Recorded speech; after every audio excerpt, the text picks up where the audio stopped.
And I would like to get started. For those of you who don't know us, we are Connecticut Parent Advocacy Center, and we are Connecticut's Parent Training and Information Center under the Individuals with Disabilities Education Act. So who we are is parents of kids and adults now with disabilities who have been through the special education system.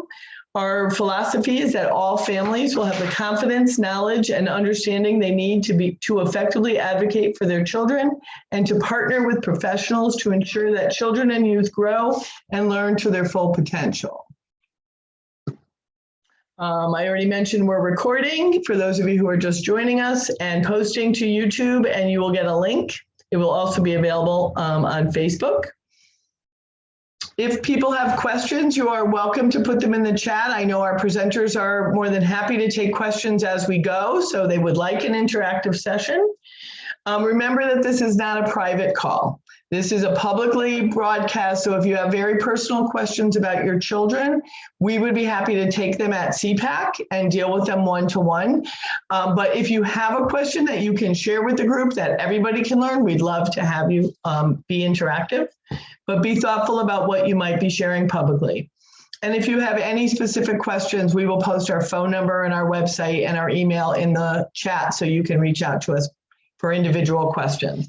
In the meantime, I'd love to introduce our two speakers. I'll ask them to introduce themselves, but we have Nicole and EJ from CREC with us today. Thanks, ladies.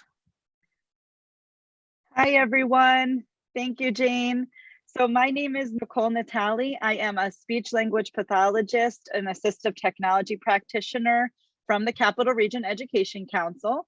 And I provide assistive technology training, technical assistance, coaching, evaluation services throughout the greater Hartford area. And I'll bring it over to EJ. Hi, everyone. Good afternoon. My name is EJ Piccirillo. Edna Joe is my full name, but feel free to call me EJ. I'm also a speech and language pathologist. I'm in my 6th year as an SLP, but I'm in my 1st year as an education specialist with CREC. And I've really loved over the past year getting to take a deep dive into learning more about assistive technology and augmentative and alternative communication. And I provide also consultations and evaluations and just general training to school districts across Connecticut in assistive technology. Thank you both for joining us today. Nicole, I understand you are probably the person who wants to share your screen. You got it. Please make sure you ask questions. You can raise your hand if you know how to find the reactions button at the bottom of your screen. There is a chance to raise your hand, and we will be happy to take your questions or put them in the chat. All right. All right. Let me just start the share. And let me get us full screen.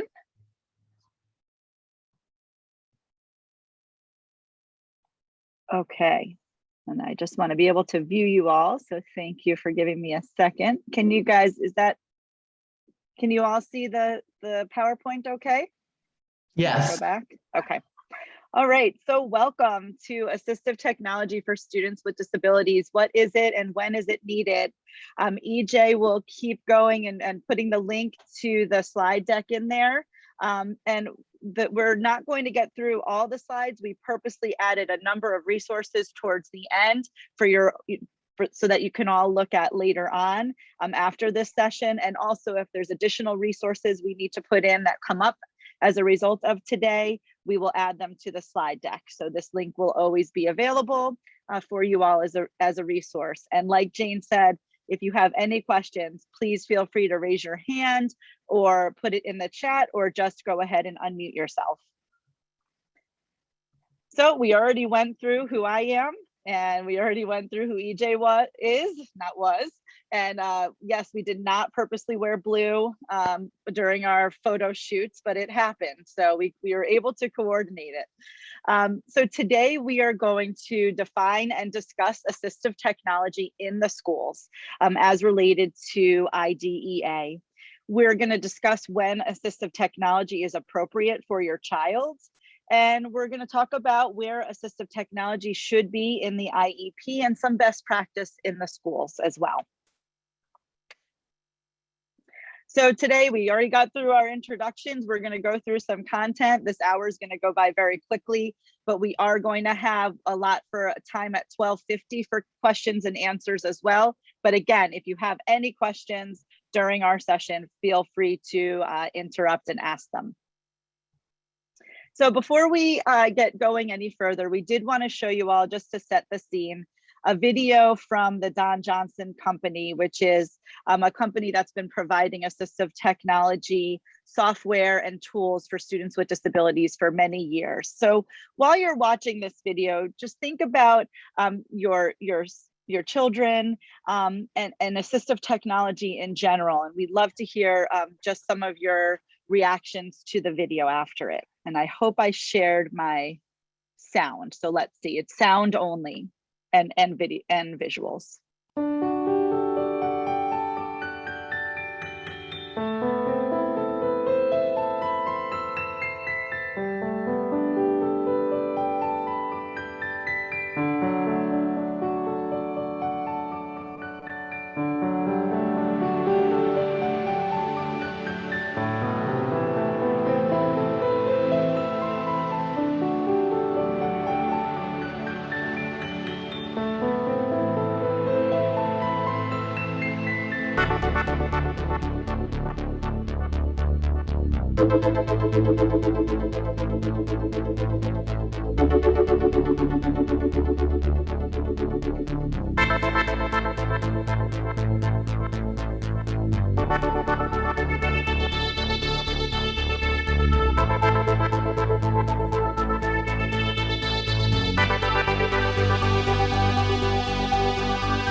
Chiefs fight.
Okay, so this video was targeted towards educators, but I'm wondering if anybody has any thoughts, any feedback.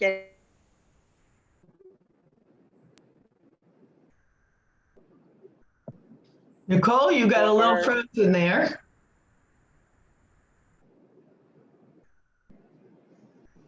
I think you're back, Nicole. Oh, I apologize. Did I have a blip? A little bit. Okay. And also, I'm not sure if you can see it, but there's some blue things on the screen. I don't know if that's just a bad connection because they move around a little. EJ, do you have a thought on that? I'm wondering if it's your Zoom control windows. Yeah, it could be. is when I do it now. So they didn't rehearse.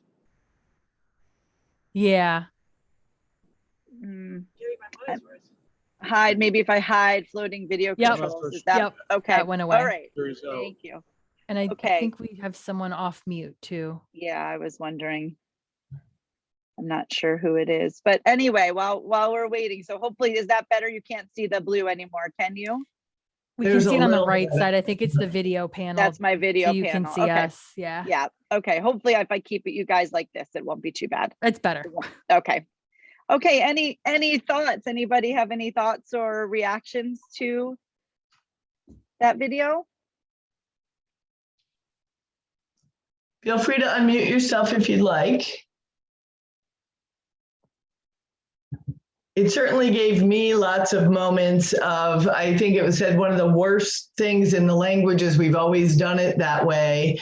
You know, a lot of the things that you put are things that we hear at CPAC when parents are trying to advance something, or, you know, they really need to learn to do it the normal way, not with technology. But I hope we're going to get to the other side of why we really feel differently about all that. Sure. I think part of those issues come about because of the next piece, which is making sure we have a definition of assistive technology, which is unfortunately, EJ is going to get into detail, but assistive technology in general it's really not a good name for what assistive technology is. No, it's definitely not. But in terms of IDEA, right, the Individuals with Disabilities with Education Act, the law defines assistive technology as, and here's the legalese, but it's any item, piece of equipment, product system, whether acquired commercially, off the shelf, modified, or customized, that's used to increase, maintain, or improve the functional capabilities of a child with a disability. So again, this is kind of in a smaller scope of how does assistive technology apply to the schools and apply to special education. And there are some exceptions to this rule. Does anyone have kind of an idea of what are some of the exclusions that are not covered under IDEA? What types of AT are not included?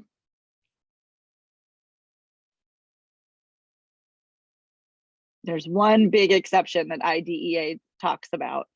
There's two in the field of practice, but Hearing aids? Hearing aids? Does I have no? Actually, we've seen hearing aids covered by school districts. Of course, hearing aids are medical. And implants. Yes, yes. I heard it. Surgical implants. Yep, that's the first one. So things like a cochlear implant, prosthetic, stents, pacemaker, those kinds of things are not covered under IDEA. And that's actually written into the law, but there is one that is kind of a best practice that's not considered assistive technology. It's a little bit more tricky. Another person, right? So we'll get into this a little bit later on, but the end goal here is independence. And if your assistive technology requires another person to be implemented, it's not really assistive technology. So an example there is a scribe. When we go and we see in IEPs that a student is relying on a scribe for written production, while that might be an okay stopgap or support for that student in their writing process, we want to give them independent tools so they're not relying on another human being. Another one I think we see a lot is an adult reader, someone to read. Yep. That's a popular one. That's when we hear a lot that sometimes families want to keep the adult reader rather than get assistive technology. So what would you say in that situation? Well, so it all depends on the data too. There are many accommodations a student can have for reading. There's text to speech, so having a computer read to a student with highlighting, and there is human narrated text. So tools like audiobooks, Audible books, Learning Ally, which has a human narrating text. So what we like to do is run a protocol to determine what is the best accommodation for each student based on their comprehension, based on their preference. And once we have that data, it's relatively simple to do. We try to help the student and the family come, and the PPT or the 504 come to the best decisions for each student. It's not disability based. You can't, there's no, okay, the student has dyslexia, so they can use text to speech, or they can use a human reader or human narrated text. You have to really work with the student and make it as data driven as possible to help determine what is the best accommodation. Then once you've done that, the human reader piece, what we try to talk about is, with a human by a student's side, it might help them gain access to text right then, but it's certainly not making them independent. So we want to move towards ways to teach the student to use their own tools, to use human narrated speech that might be either on their phone or on their computer, or to use text to speech as appropriate. But you bring in that independence piece, so because it might not always be the parent of a fourth grader who's thinking long-term independence, but I've also had a fourth grader who had dyslexia, and he had on his iPad the ability to use Learning Ally or Bookshare, and he got in trouble sometimes from his general ed teacher, who would say, no, this is a reading block. You're supposed to be reading. But for him, he was doing content that he needed to read, and that's how he was getting it. So I do think sometimes it's not just parents who don't understand the independence piece, and probably high school teachers are much more in tune to that. But at the elementary school level, I've had kids literally get in trouble for accessing listening. So just to let folks know that can happen, and there needs to be a good discussion around why that device is needed. Yeah, so, and that's just a prime example of just the misunderstanding really of the goal of assistive technology.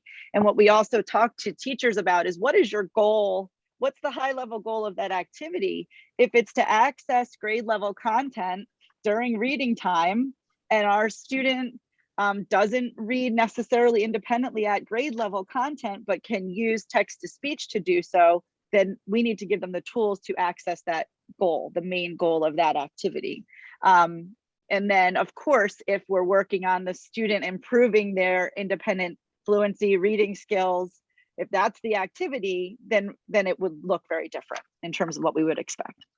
So I think you just hit on the key, that what I talk to parents is always, what is the purpose in reading? Is it to develop their reading skills, or is it to learn the content? And those may have two different sets of answers of how to address it. Yep, it's always the goal of that activity. What is your goal here? And then moving on from there, for sure.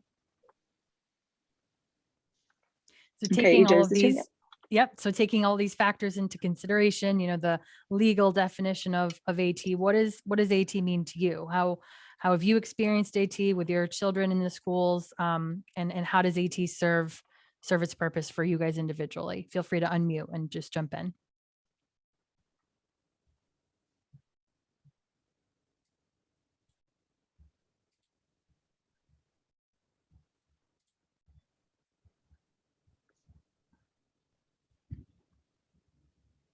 For my son, we've used augmentative alternative communication device. It started off as being a main way to communicate, but now it's more of a backup for when he feels overwhelmed or cannot speak. But that was our first major piece of assistive technology. But then we also use other things like a slant board for writing, so low tech options as well. Yeah, and you bring up a good point, Jen, that sometimes AT changes over time. It's not always the same tools addressing the same needs. The AT in theory should change as the student's needs change. And in your son's case, it was the primary method of communication, and then it shifted to a different kind of support.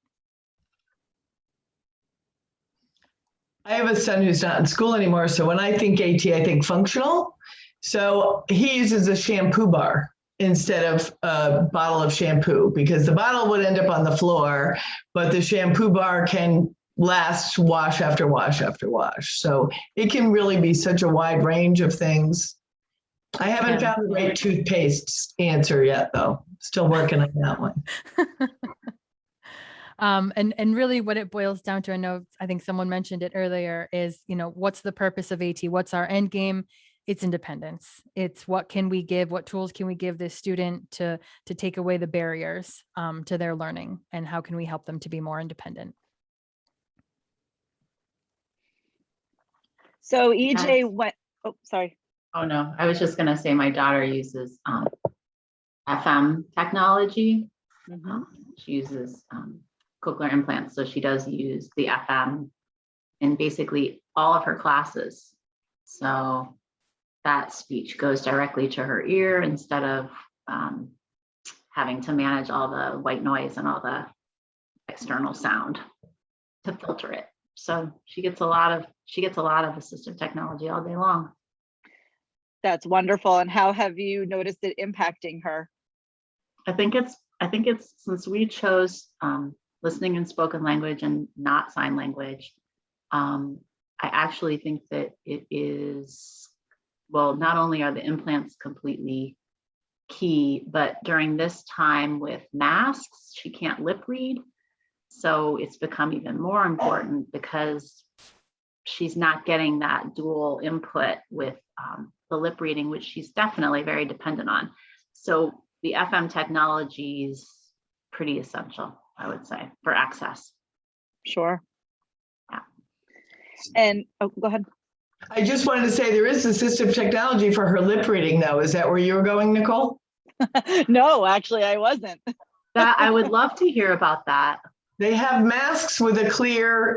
Yes. Did that not work for her?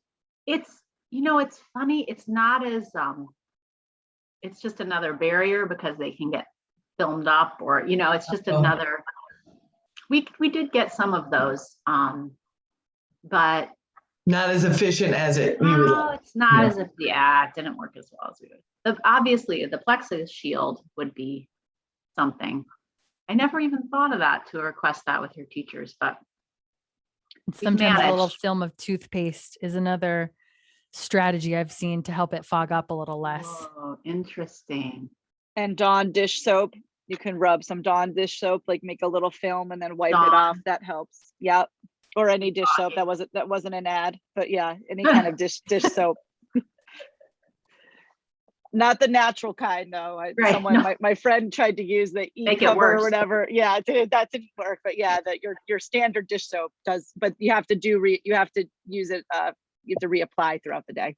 Right. Yeah. It's amazing, the masks too. Just with speech recognition, our students are using microphones, and it's added a whole nother barrier to some success. So we keep working on it. So what we also wanted to point out, EJ mentioned the technical IDEA definition of assistive technology tools, but just as important is what else IDEA defines in terms of assistive technology, which is service. So within the schools, we don't just provide a student, or we shouldn't just be providing a student with an assistive technology device and expecting them to use it, especially some of the more complex devices. What IDEA does indicate is that school districts should be evaluating and purchasing, leasing, or in some way acquiring the device, selecting, doing all these verbs, designing, fitting, to continue use of the device and replace it when needed. The school team and the school should be coordinating and using a transdisciplinary approach to serve students with disabilities. And also the district is required under IDEA to provide training and/or technical assistance to professionals as well as the child's family. So those services are actually written into IDEA specifically.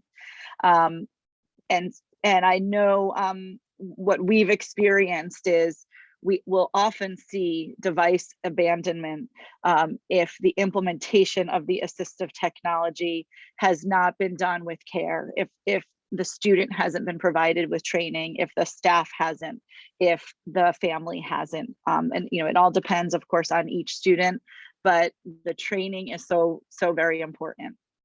You could put me in front of a piano, but I'm not going to be able to use it well unless someone helps teach me. Any questions about service? Okay. So when we're thinking about assistive technology, it's such a broad term, and we kind of break it up into three different camps. AT almost exists on a spectrum. And on the one end of the spectrum, we've got no or light tech. You might also hear this as low tech. You might hear it as paper-based. I prefer no, light, or paper-based tech. The idea of low tech can sometimes have a connotation or imply that it's less powerful, less useful, that it's not as good, that it's, it's less important, but that's not true at all. Sometimes we find that it's the no tech, it's the light tech, it's the paper-based that we want to start with first, or that's even more helpful for a student. So really trying to, remove that stigma that the light tech, the no tech, the low tech is not good enough or somehow less than. Is kind of a reason why we have a little bit of a shift in language there. But the no tech, the light tech, that's the AT that we think of as it's pretty simple. There's a limited maintenance. There's usually no electronics, no batteries. We're going to go into some examples on the next couple of pages. And then we have the mid tech, which does require a little bit of maintenance. There's usually some more electronics involved, but they're really simple electronics like a battery or just a simple display. And then we have the high tech, which are those very complex electronics. You often have to plug it in, and you really should be maintaining it, or there's some heavy duty maintenance required. What we didn't include in this slide is, so there are, and we're going to refer to it in a little bit, Connecticut, the state of Connecticut does have assistive technology guidelines for the schools. In the previous guidelines, they actually stated explicitly what we're about to talk about. But we wanted to know, does anybody know what is the amount of tech that a school district is supposed to use for a student?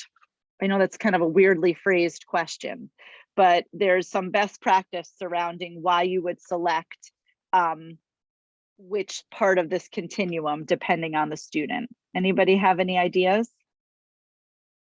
Can you restate the question? Sure. So in terms of best practice, what is the most amount of tech that a team is supposed to use with a student? I can't really think of the best way to phrase it, but that's.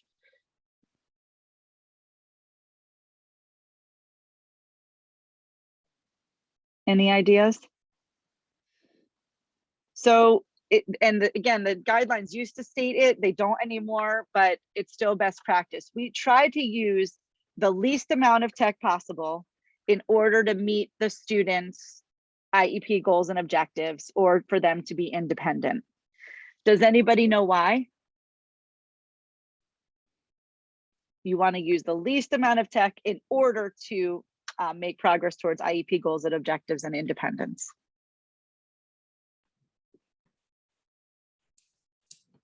Any guesses? Yep, go ahead, Colleen. Would you say that it's more inclusive in the sense that the student is, more like peers? Yep, that's it. Yep. So what we usually say, and it's pretty much the same thing, is it's least restrictive. So you want to use the least restrictive amount of technology. And again, technology, I'm using that loosely, that works for the student.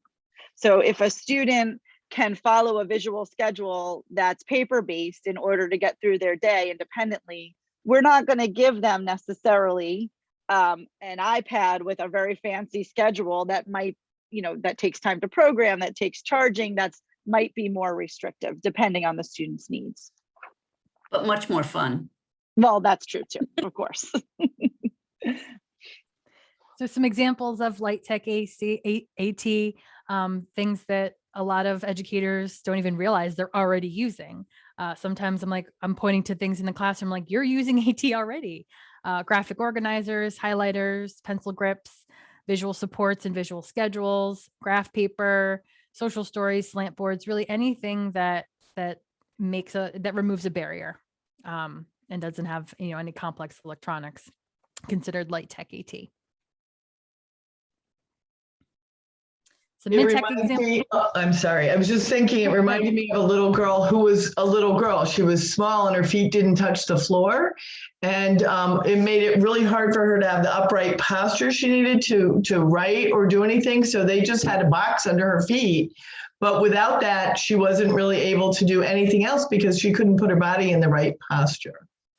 Yep. And a lot of times you probably don't even think like this is AT, but it helps her be more engaged in whatever her task is, and it helps her be more independent. That's AT. So some mid-tech AT examples, calculators, those fancy graphing calculators are considered mid-tech, but even, your regular old calculator that maybe has a bit of a bigger screen or bigger buttons, those are mid-tech AT. A single message voice output device. So just an example, you might have heard of Big Mac. That's the big red button on the side there. Those switches, a step-by-step communicator, an adapted keyboard, scanning pens. I actually have a C pen reader here if anyone wants to see, but a C pen reader, you can scan pages of text from a textbook or a worksheet.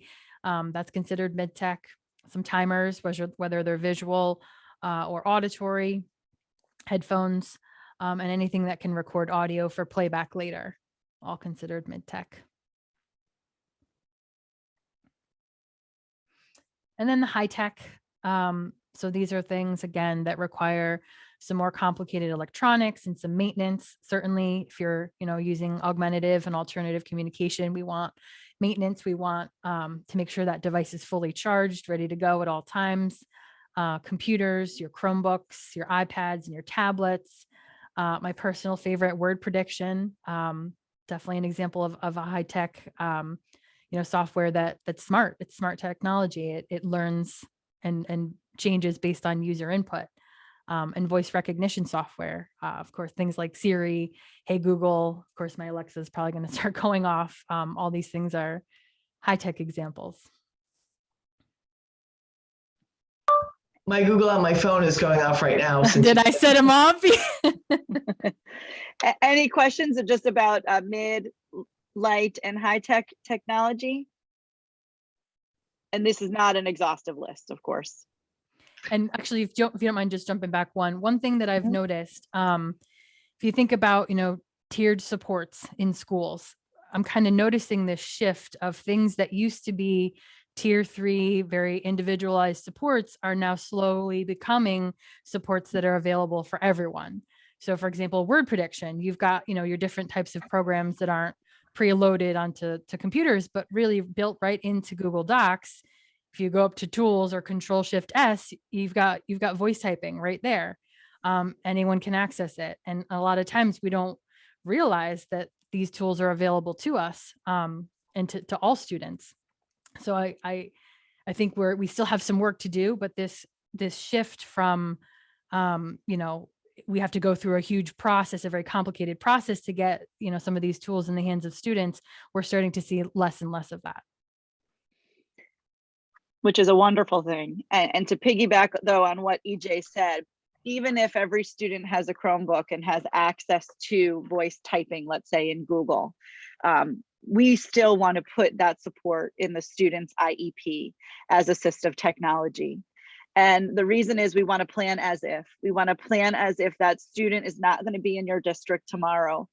We don't know what would be available for that student if they, all of a sudden they go to a different school or a different district. So we want to make sure that's written into your child's IEP, because that's what's helping them make progress towards IEP goals and objectives. So even though they're tools that are getting more universal, your child might need them in order to access their IEP or to be independent.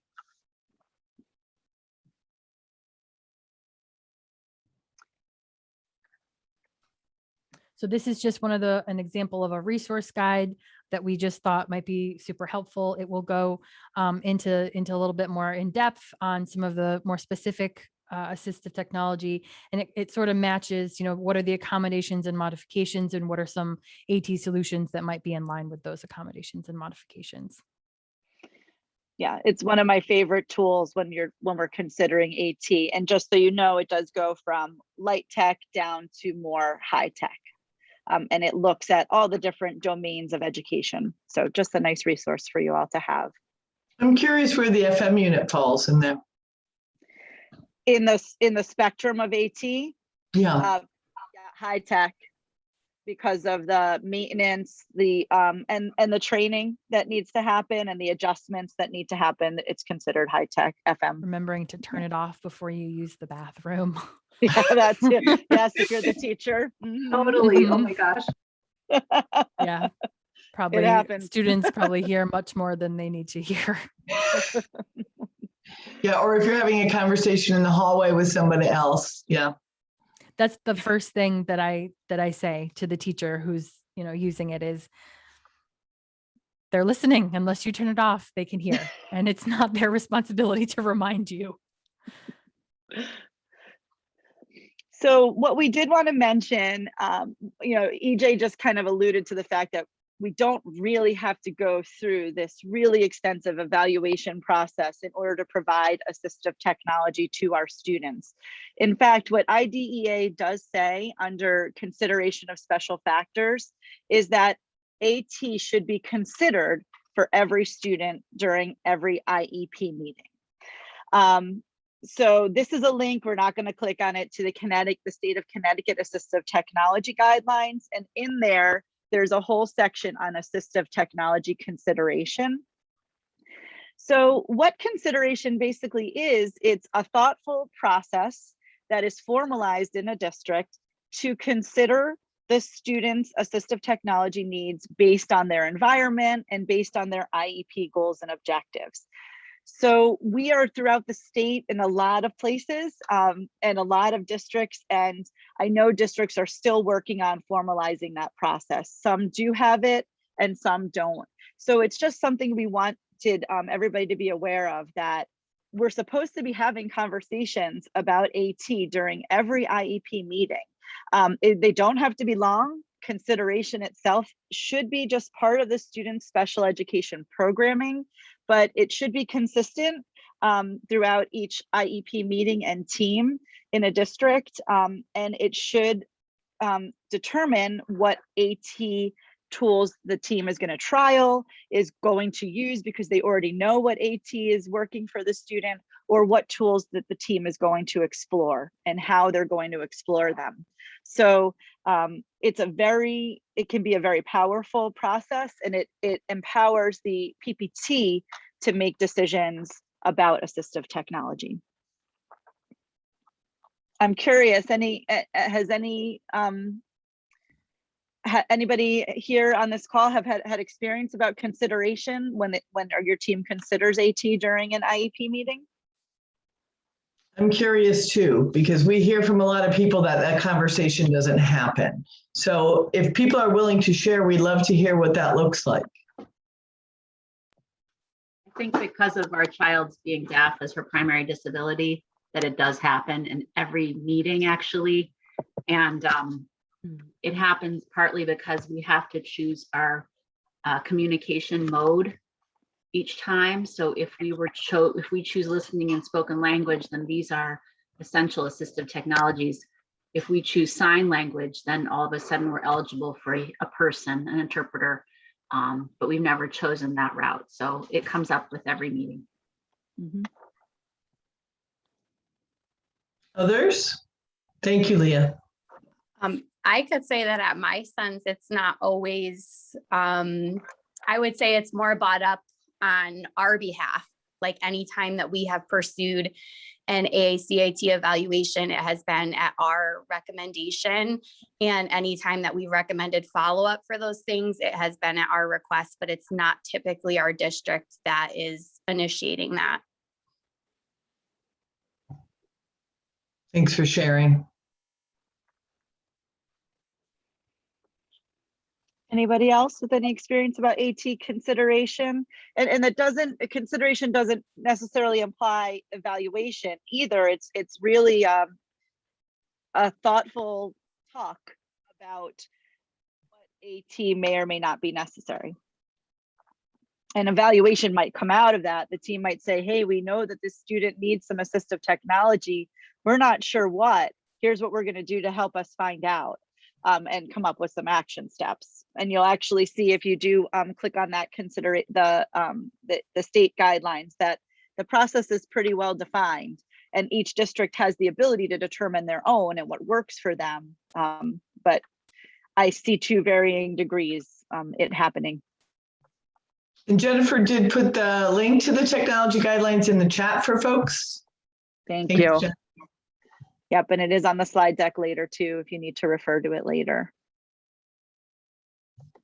So one of our goals for today was to talk about, where does AT fall? Where should we put AT? Where should we write AT into the IEP? And there's really no clear-cut checklist criteria for where we have to write it into the IEP. It very much depends on the student and the student's needs, and even the student's familiarity with assistive technology. But here are some of the areas that the team really should consider writing AT into the IEP. So definitely your present levels, what AT is the student using? How are they using it? Is it functional? Is it successful? What activities are they using the AT for? Certainly thinking about, transition services, transition into what's going to happen after high school, what's going to happen into adulthood. Where does AT fit into the student's, desire and right to be independent? That's a huge consideration. The goals and objectives, again, very student dependent on where AT needs to be, if at all, within the goals and objectives. If you have a student who, they're able to use, for example, a calculator, their adapted calculator, you might not necessarily want to write that into a goal and objective. But if the student's learning, how to use a new communication system, certainly you want to write that into the goals and objectives, because again, those are year by year, those can change. Certainly you want AT on your accommodations and modifications page. That's really the meat of AT. And there's a little box, admittedly, up until maybe my second year, I didn't realize there was a little box that says, is AT required? And it's a yes or a no. And if AT is part of this student's planning and programming, that box should be checked yes. And sometimes it's not. And certainly the statewide and district testing, if they're using AT, if they have got a text to speech accommodation that they're using, we want to make sure that it's reflected there too. So I'm curious what everyone's experience is with where AT is written into IEPs and the pros and cons of that.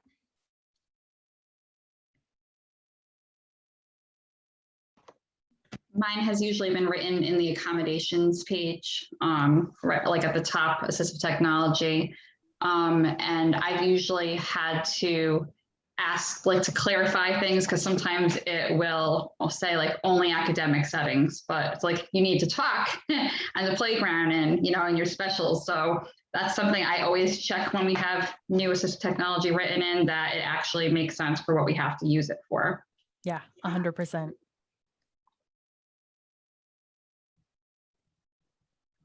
Another thing that I kind of think of, if you just jump back one more slide, Nicole, is that with the statewide and district testing, sometimes there'll be a recommendation to use, have the passages read to them, but that's the only place they're using text to speech. That is not a tool that's available or accessible throughout the rest of the school year. And really, if we're making a recommendation for assistive technology on statewide and district testing, it should be the same assistive technology that they have access to when there is no statewide and district testing. Otherwise, how are you becoming familiar with that technology? How are you having a chance to use it? And how is it helping you, in the grand scheme of things, not just on state testing? I don't know where you guys are going, but I do know one question that we get a lot is sometimes parents are told their child's not ready for assistive technology. We've heard that both around AAC and other kinds of, so I was working with a family a few years ago with a child with Down syndrome who was in middle school. And when mom asked for an AT assessment, they did one, but the AT evaluator said, she really didn't know how to turn the computer on. She didn't know how to navigate to any place to do any of the word prediction kind of reading kind of things, so that she really wasn't ready for the assistive technology. we had a different feeling about that. You know, we felt she needed to learn how to turn the computer on and navigate to the section she needed to use. But do you guys encounter that at all? And how would you respond to that?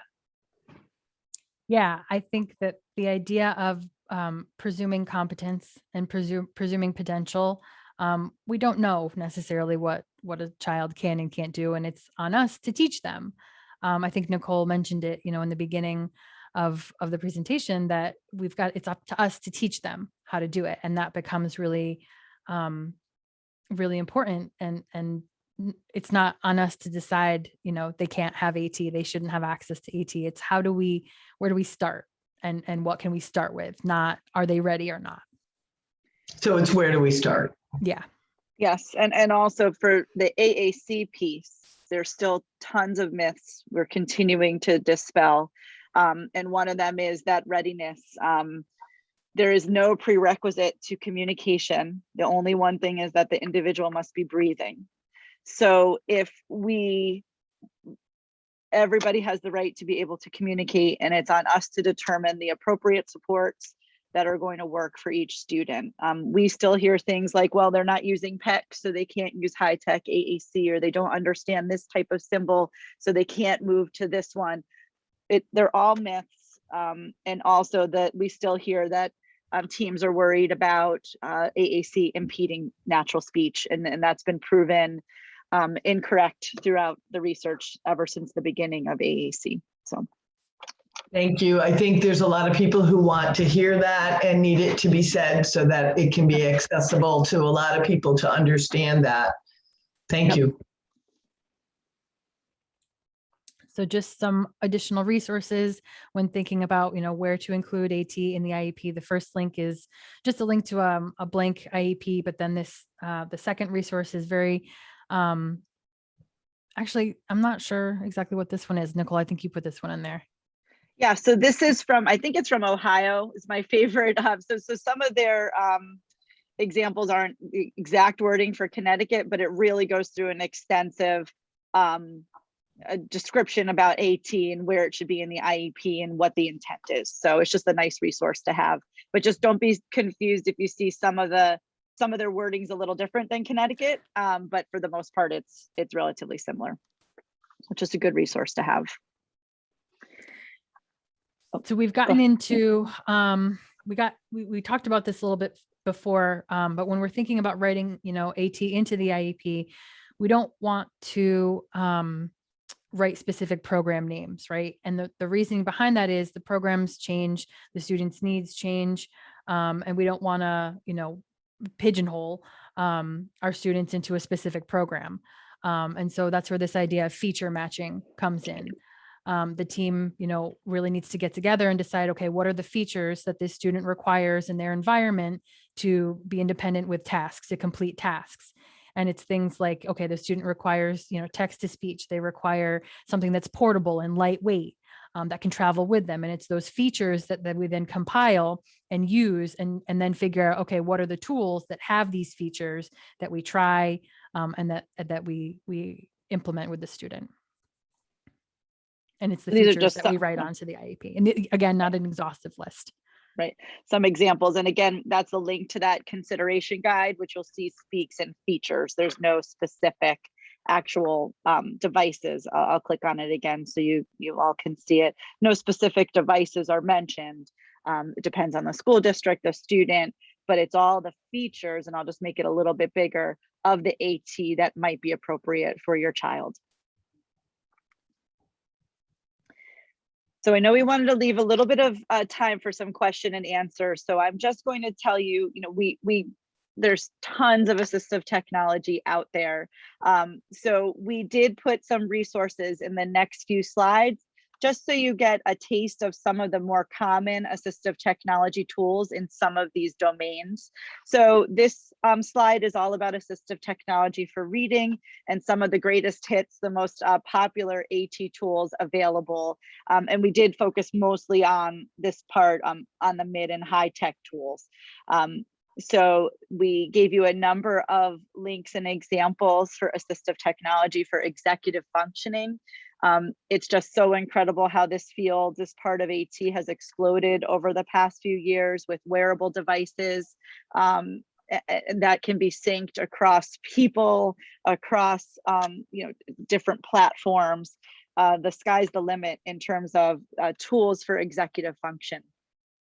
So there's a number of them. Can you share what executive functioning deficits might be for folks? Sure. So planning is one example, planning your schedule, initiating and maintaining work, paying attention for a certain amount of time. Those are all some examples of executive function skills. Am I missing any others, EJ, you want to mention? I think organization is Yes, one that thank you. comes to mind, and just How about memory? working You know, memory. I mean, I don't know if memory is actually a piece of it, but I think of some kids that I know that forget their uniforms and their homework assignments, and that's. Or even like the task of note taking, being able to listen and hold what the person said long enough to be able to then take notes. That's a huge task dependent on executive functioning. Thanks. So there's a number of math assistive technology tools as well. A lot of low and mid tech for math, but a few high tech as well. And then of course, we could spend, and we probably will, hopefully, hours talking about augmentative and alternative communication, which is, EJ and I's passion. Here's some particular, more popular tools and companies that provide AAC services. We did want to make sure, is this me, EJ? Is this you? Go ahead. It's me. That you You're on a all roll. knew you have a number of resources available in Connecticut of places that provide assistive technology services. So we are CREC, but ACES, CES, EastCon, I know Learn is working on their AT services.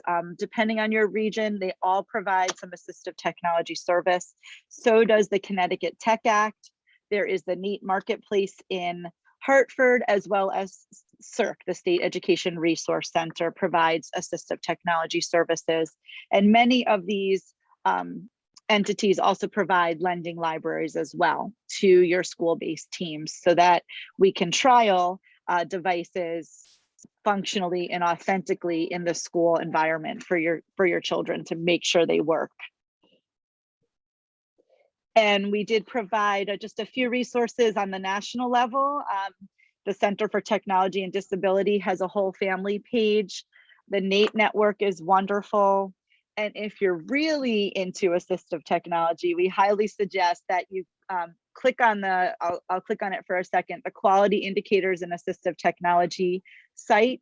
It's a grassroots group that is really, really awesome. They provide tons of great information on their website, but I think the real gem there is their listserv. You can click on the quiet list, and there are many parents on the listserv that ask questions. There's professionals throughout the whole world that will answer and provide resources. My only suggestion is, if you don't want it to clog up your email, you might want to put it, in a separate folder, because I would probably say I get 20, 25 messages a day from it. But it's a great resource and support. So today we defined AT. We talked about when it might be appropriate for your child to have AT, which is of course to make them independent. And we did talk about where AT should be in the IEP. But we do have a few minutes. If anybody has any questions, we would love to hear from you. And while we give folks a minute, I'm going to launch our poll just to make sure everybody tells us what they thought about today. So I'm going to put that out. While you're thinking of your questions, you can check a few boxes on our 3 questions. And Nicole, you mentioned, because I asked you at the beginning, we would love to have you back to just do AAC in the fall. So if people are interested in that, we'd love to do another session that focuses on that kind of assistive technology. So if if you're interested, I know a few folks in the group, and they're AAC folks. So if you're interested, let us know in the chat and feel free to ask questions.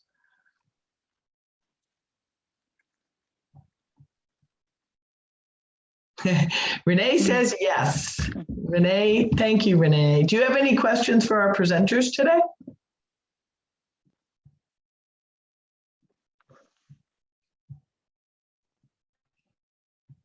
I actually don't. I just pulled over to do the poll. I'm driving. I'm listening. I have you all on the seat. So I'm pulled over safely to answer. But thank you. That was a lot of good information.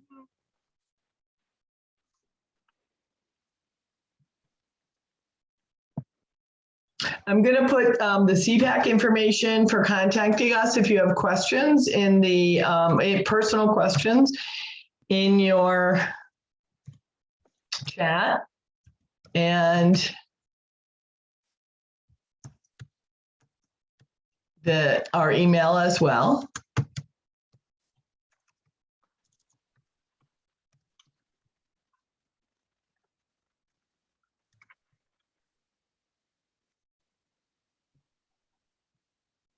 And I also put both my email and Nicole's email in the chat too. Feel free to send us an email if you have any questions. Yep, or want any follow-up or any clarifying. You know, sometimes we can use jargon. Well, thank you, ladies. It looks like if folks don't have any questions, we can close up. Leah, did you want to say something? No, I just wanted to say thank you so much. This was really helpful. I'm really glad you brought up the FM unit because we have students all over the state that may have hearing loss that are not aware that such a thing exists because their hearing loss may not be that they're fully deaf. And so when we have these conversations, it's always interesting when people come back to us and say, I heard about this thing called an FM unit on your call. Can you tell me more about it? And so I really appreciate you bringing that up. Thank you. It's a minority disability. It's very small, so. Yeah. And we do have a session coming up in the fall on hearing loss in the preschool classroom and best practices for hearing loss in the preschool classroom. So it is a small disability, but everybody needs to learn. So we try to hit everybody. Did I put the wrong number in the chat, Jennifer? I'm sorry. I have my own assistive technology right now with my boo-boo finger, so my typing is not the best. All right, everyone, thank you so much for joining. Any last minute thoughts? All right. Thank you all. You will all get the link. Feel free to share. Thank you. Thank you. Bye.